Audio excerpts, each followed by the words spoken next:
New Zealand ने श्रीलंका को 61 run से पिछाड़ दिया।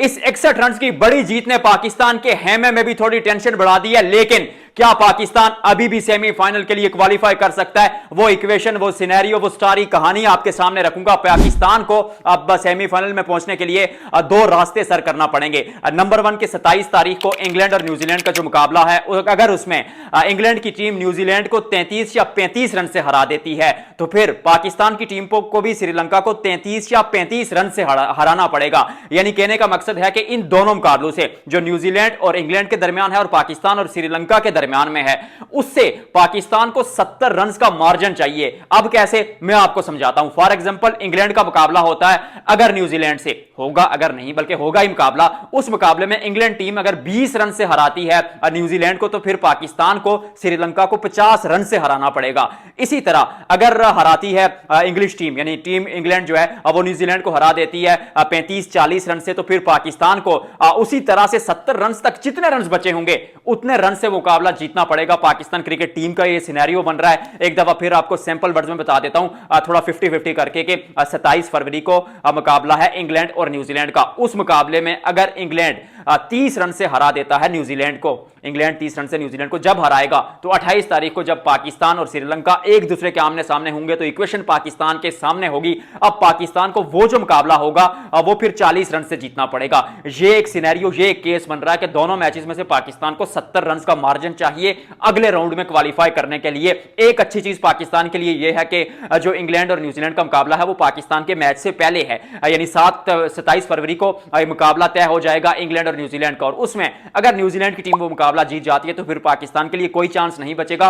फिर न्यूजीलैंड जो है अगले राउंड के लिए क्वालिफाई कर जाएगा, क्योंकि उनके 5 पॉइंट हो जाएंगे और इंग्लिश टीम 4 पॉइंट्स पर होगी, जबकि पाकिस्तान जो अभी 1 पॉइंट पर है वो अगर आखिरी मुकाबला जीत भी जाती है तो सिर्फ 3 पॉइंट्स होंगे, तो फिर वो क्वालिफाई नहीं कर पाएंगे, क्योंकि इंग्लैंड के 4 और न्यूजीलैंड के 5 पॉइंट्स हो जाएंगे। लेकिन अगर किसी तरह इंग्लैंड की टीम वो मुकाबला जीत जाती है, इवन 10 रन से भी जीत जाती है, तो फिर भी पाकिस्तान को 50-55 रन से हराना पड़ेगा श्रीलंका को, जो पाकिस्तान हरा सकता है। इसी तरह अगर रन चेज की बात करें तो इंग्लैंड की टीम अगर वो रन चेज करती है 15 ओवर्स में, तो पाकिस्तान को भी वो रन चेज 15 से 16 ओवर में करना पड़ेगा। लेकिन इंग्लैंड की टीम अगर न्यूजीलैंड के खिलाफ खेलते हुए वो रन जाके 17, 18 या 19वें 20वें ओवर में चेज करती है, तो फिर पाकिस्तान को 12 से 14 ओवर्स में रन चेज करना पड़ेगा। और वो 7 से 8 ओवर्स का जो मार्जिन है वो भी पाकिस्तान को चाहिए होगा क्वालिफाई करने के लिए। तो रन चेज में थोड़ी सी दिक्कतें पाकिस्तान के लिए ज्यादा होंगी, क्योंकि चेज तो आपसे वो इंडिया के खिलाफ पिछले वर्ल्ड कप में 120 नहीं हुआ था। अभी भी भारतीय टीम के खिलाफ आप 160 रन चेज करने आए थे, आप मुश्किल में फंस गए थे। इवन आप तो रन चेज करते हुए नेदरलैंड्स के खिलाफ इस टूर्नामेंट में भी फंस गए थे। तो पाकिस्तान कोशिश करेगा कि वो पहले बल्लेबाजी करें, 170-80 रन बनाएं और फिर सामने वाली टीम को 120-30 पर आउट करने की कोशिश करें, जिसकी काबिलियत पाकिस्तान क्रिकेट टीम में मौजूद है। अब पाकिस्तान को क्या करना चाहिए?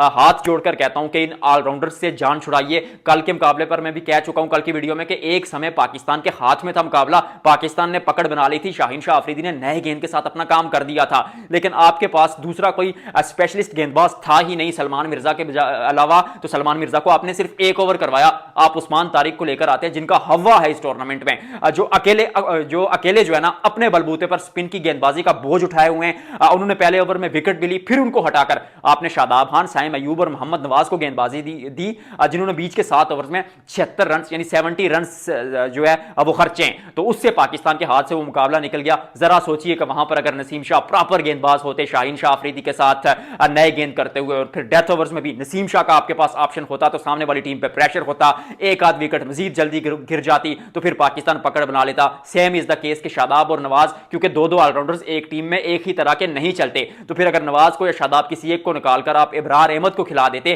तो उस्मान तारिक के साथ दूसरे एंड से अगर इब्रार अहमद होते, तो बीच में जो साइम अयूब, नवाज और शादाब खान ने पाकिस्तान की वो जो कश्ती डुबोई वो ना होती, इब्रार अपना काम कर देते उस्मान तारिक के साथ। और मत डरिए कोलैब से, मत डरिए कि आप 8वें 9वें नंबर तक बल्लेबाजी लेकर जा रहे हैं। शुरू पर तो आप फहीम को भी खिला रहे थे कि 9वें नंबर तक बल्लेबाजी हो। टी20 में 7 बल्लेबाज बहुत होते हैं, 7वें नंबर तक भी आपके बल्लेबाजी है, तो इवन अगर किसी दिन 7 बल्लेबाज फेल हो जाते हैं तो 8वां बल्लेबाज क्या ही कर लेगा। और मोहम्मद नवाज की अगर आप बात करें तो उन्होंने बल्ले के साथ आईसीसी टूर्नामेंट्स में क्या किया है? उन्होंने बैट के साथ तो रन बनाए ही नहीं है, जो भी किया उन्होंने गेंदबाजी में किया, और गेंदबाजी में भी उनसे बेहतर गेंदबाजी तो इब्रार करेंगे ही करेंगे, ये तो 100% डन है। और जितनी आप बल्लेबाजी नवाज की डंके बजाकर उनको खिला रहे हैं, उतनी बल्लेबाजी आपको नसीम शाह भी करके दे देगा, तो सलमान मिर्जा को निकालकर नसीम शाह को ले आए। आई नो कि सलमान मिर्जा ने परफॉर्म किया, बट लेकिन आप कंडीशंस देखते हैं, आप मुकाबले की सूरत हाल, वो मैग्नीट्यूड देखते हैं, उस मैग्नीट्यूड के लिहाज से नसीम शाह कॉन्फिडेंस के साथ, और जब आप बाहर होते हैं ना तो बहुत लोग आपके बारे में बात कर रहे होते हैं कि भाई वो आएगा करेगा, तो वो कॉन्फिडेंस बिल्डअप हुआ होता है। नसीम शाह को सलमान मिर्जा की जगह खिलाएं, शादाब और नवाज में से एक को ड्रॉप करके इब्रार को खिलाएं, ये टीम सबको हरा देगी। और अगर साइम अयूब पर आपको यकीन है तो फिर उनको फ्री हैंड दिया जाए कि जाइए और अटैक कीजिए,